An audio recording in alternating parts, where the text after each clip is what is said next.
बस बहुत हुआ। आखिर कब तक छात्रों का भविष्य ऐसे लापरवाही की भेंट चढ़ता रहेगा? ये देखिए, ये कोई एडिट किया हुआ पेपर नहीं है, ये बीए यूजी सेमेस्टर 4 सत्र 2022-26 विषय MN2B ऑर्गेनिक फार्मिंग का असली प्रश्न पत्र है। इन प्रश्नों को आप ध्यान से देखिए। इसमें CO2 की जगह पे CO और एक खाली छोटा सा बॉक्स छपा हुआ है। O2 के जगह पे O और सिर्फ बॉक्स छपा हुआ है। C4 और C3 की जगह पे सिर्फ C और ये बॉक्स छपा हुआ है। अब आप ही बताइए कि अगर प्रश्न ही स्पष्ट नहीं होगा तो छात्र उत्तर क्या देगा?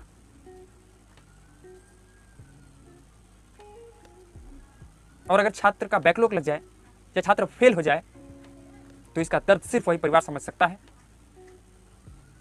जिसने मेहनत मजदूरी करके अपने बच्चे के पढ़ाई का खर्च उठाया है।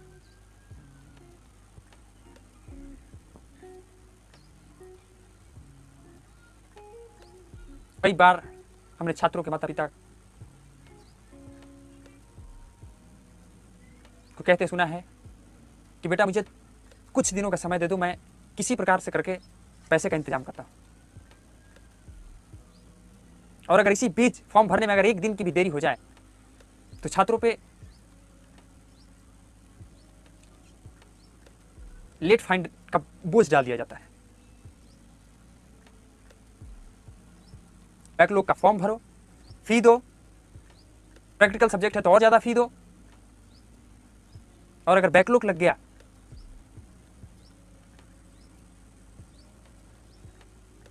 और अगर फॉर्म भरने में एक दिन की भी देरी हो गई तो लेट फाइन भी भरो।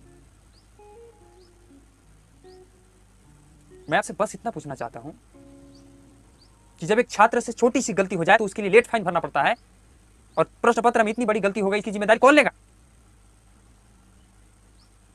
हाँ, किसी के लिए ये सिर्फ एक प्रिंटिंग मिस्टेक होगी, लेकिन एक छात्र के लिए यही गलती उसके नंबर, उसका रिजल्ट और उसके भविष्य को प्रभावित कर सकती है। मैं किसी का अपमान नहीं कर रहा हूं, लेकिन छात्रों के भविष्य के साथ लापरवाही भी बर्दाश्त नहीं करेंगे।